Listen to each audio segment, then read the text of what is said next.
how subsequently in terms of we were divided by different sort of colonialist group, the British, the Spanish, and the Dutch. Yeah?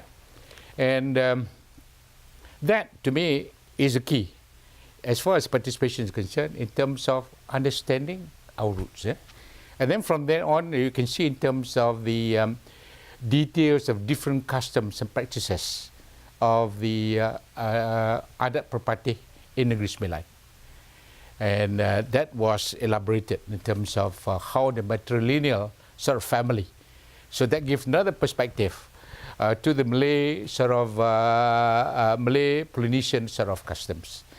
And then my own sort of paper, looking at the common roots as far as traditional medicine among the Rotomans, among the Maoris, among the Malays, among the Filipinos and Indonesians, and providing in terms of the wide range of traditional medicinal products based on herbs, based on microorganisms, based on sea sort of products that are in combination has been formulated into all sorts of medicinal values. This offer another potential in terms of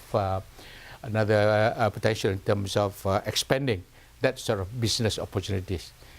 And then that's one. The other aspect, the discussion on the possible economic and trade activities. Yeah, I'm excited from the sense that looking at the 33 nations of the Malay Polynesian, yeah, covering the regions of the Indian and Pacific Oceans.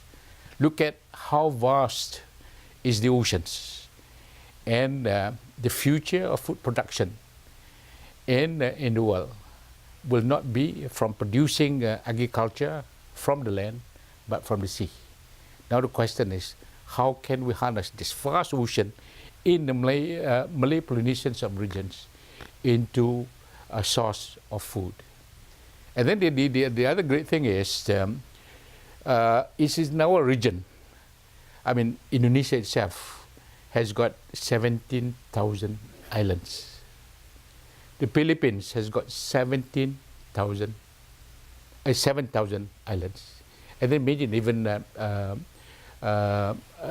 New Zealand, and imagine Samoa, Fiji, Tonga, Hawaii, all this. So you can see the number of islands. But don't forget, when you have islands, you've got the sea, you've got the beaches, you've got the hills, you've got the valleys. These are beautiful. And tourism is definitely another thing that we need to exploit. Yeah? It could be in a question of ecotourism. Ecotourism, tourism that is friendly to the environment. This is where another aspects that I like about this whole thing. In fact, Robert Wallaby himself has presented in terms of the various principles of the Maori way of life, in terms of linking up how the relationship in the genealogy of the family, in terms of how the relationship between the Maori and the environment. And all this, again, are things that we need to go back to our past, to our ancestors, to learn the very good things that we should be practicing.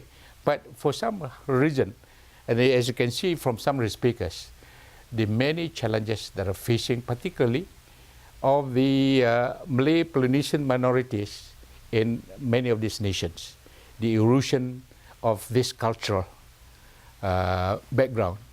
I mean, the question of erosion of language, erosion of cultures, particularly among the young generations that somehow are feeling not proud anymore of that ancestral sort of roots. So looking from that point of view, this particular conference has been an enlightening and informative one. But the big question is, what do we do from here? I mean, this is where there are quite a few resolutions. One of it is the question of establishing an international body that can coordinate the many activities that will cover areas of interest. Question of how do we, with the universities in these Austronesian sort of countries, Indonesia, New Zealand, Malaysia, Indonesia, that these facilities could be able to provide both in terms of academic, degree training, at the same time building up the skill in the various areas. Okay, that's one, education. Another one is looking at the possibility of this economic and trade, looking at the future in terms of exploring the seas, the islands, and all that. And then even like in Malaysia itself, our Petronas has built up the technology and skill as far as the petrology. How do you discover, how do you mine the fossil fuels? Yeah? So perhaps this technology could be shared with our friends in the other Polynesian islands, in terms of exploring possible areas of this. Yeah? So you can see all these opportunities in terms of language benefits and expansion, and in terms of looking at in terms of the economic possibilities, looking at the intellectual aspects. Yeah? So from all this perspective, I can only say that this particular conference has brought us together and to explore and to go beyond this conference. Right.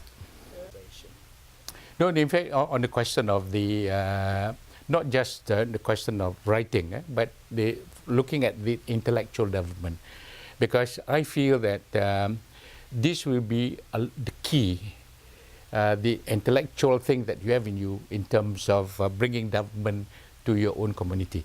So when you talk about intellectual development, and then the question first, of course, in terms of reading a lot. Okay, reading so that you're exposed to the many experiences and wisdom of the people that have experienced through this. They don't have got to go, what we say, to start from zero. They can learn at least from the experiences and wisdom of the elders and all that. Eh? So that's one thing.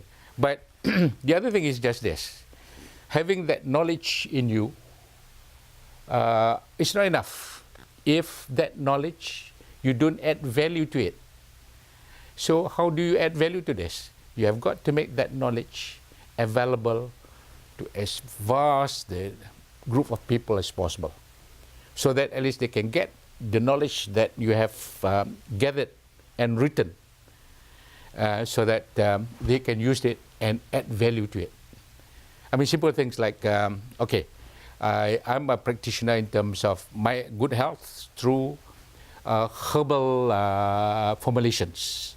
I take a lot of herbal juices, for instance. Yeah. So okay, I have my formula, what I do every morning, what I do in terms of exercise, but I don't keep it just to myself. So I write about it, and then at the same time I share a lot of it through my lectures, my speeches, and all that. As I was saying, that I'm presenting a paper on traditional medicine, so that's sharing. But then by writing and sharing, and then you add value to this info. And I've always said this, even in my lecture today, I've said, don't just keep all your files in the computer, because it's worthless. The question is, how do you, this information in your file, in the computer, is transmitted to those of interest. This is where you use the social media. I mean, I've got my own blogs where I share things like happiness, sustainable development, herbal medicine, exercises, and I do a lot of naughty things, from the running, from the swimming, to the climbing of mountains. I go for my travels and all that sort of thing. Yeah?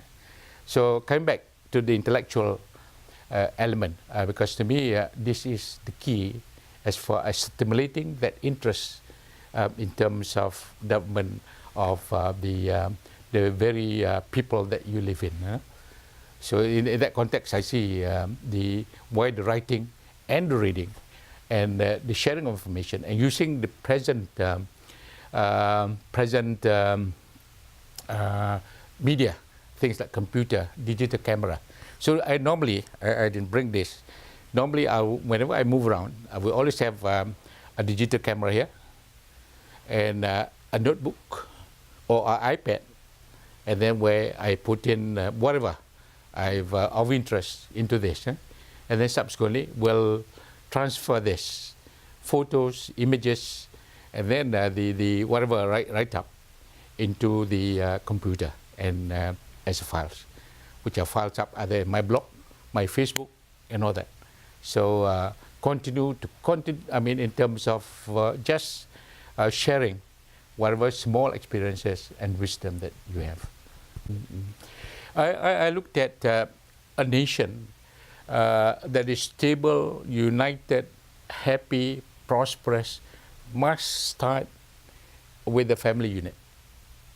I mean, you just cannot talk about peaceful, progressive nation without looking at this particular small unit. It has got to start from there.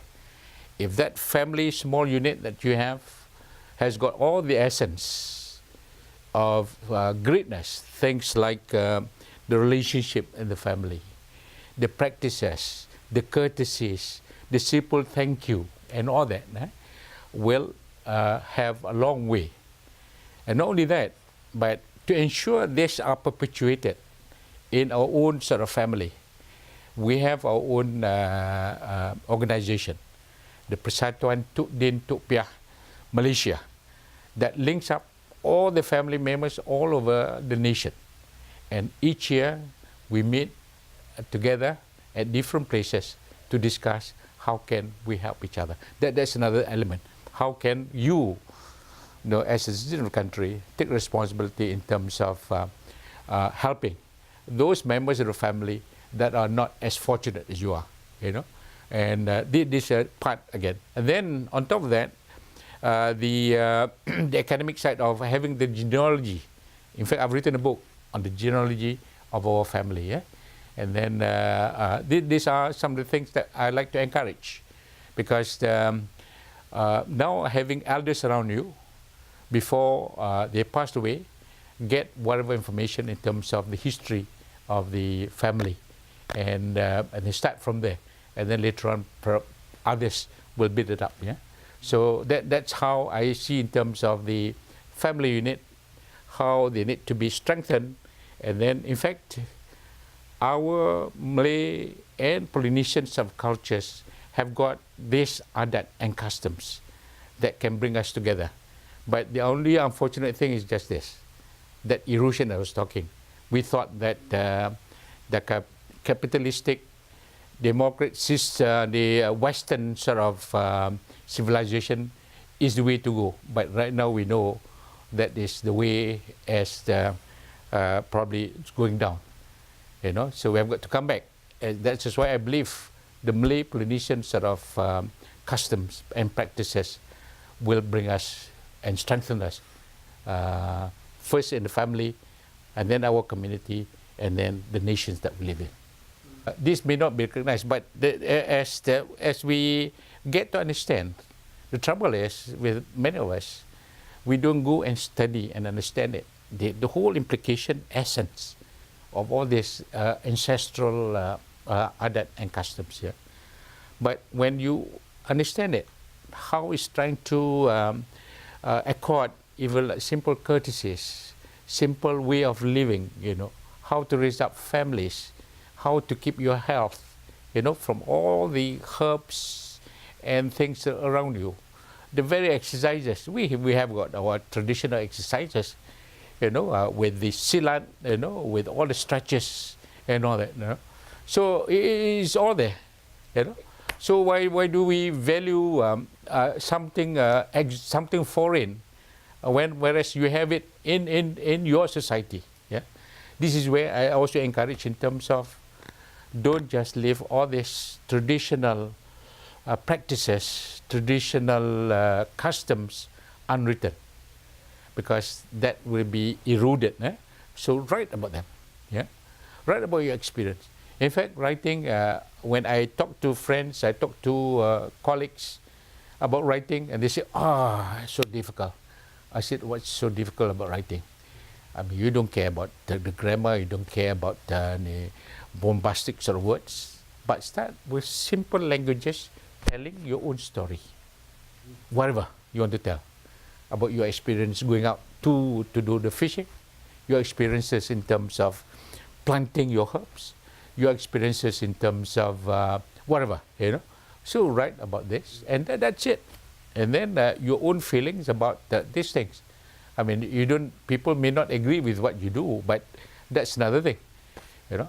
But what is more important is how you see things. You know? And this way, in fact, one of the things that I've done now in my life is to establish one university with a colleague of mine. This is what we call the University of Life. And the whole idea is to get the elders, people with experiences, to share this simple wisdom, you know. We may be wrong, we may be right, but that's for the generations to assess. Yeah? But at least we have made an effort to leave the legacy for the young generations, at least to move on further from our generation. This is extremely pleasing for me to see two communities getting together, discussing common aspirations and thinking about the future in diverse and innovative ways. So this is very, very striking to me. By the spirit that I mentioned, I meant the camaraderie, the sense of togetherness. Yeah? And it was obvious to me that we felt a kind of kinship between us, a sense of importance that we attached to the ancestral links, which constructed what we call now the ancestral nations. Now, this is remarkable, I think, and this is paving the way for us to be looking to the future in a way that will help the future generation, our children, our grandchildren, and so on. Yes, yes, yes. Yes, it's because we could trace through the language, or traces or survivals of the language used in these areas, the Malay world, yeah, in Southeast Asia, the other communities living in Africa, in Madagascar, in Sri Lanka, and parts of the United States and so on. It is an area which is ever increasing in size, and that's going to be remarkable. And with this conference, I believe that the South Pacific would accept the reality of the coexistence of a long time ago of our world, yeah. And I know the South Pacific consists about 1/4 of the world already, yeah, yeah. Yes, it was. Yes, I agree with the word or the name that was given by Dato' Kamarudin, an all-encompassing, very constructive, non-intrusive kind of organization called Malay Polynesia World Organization. Now, it's early days to predict what would happen, of course,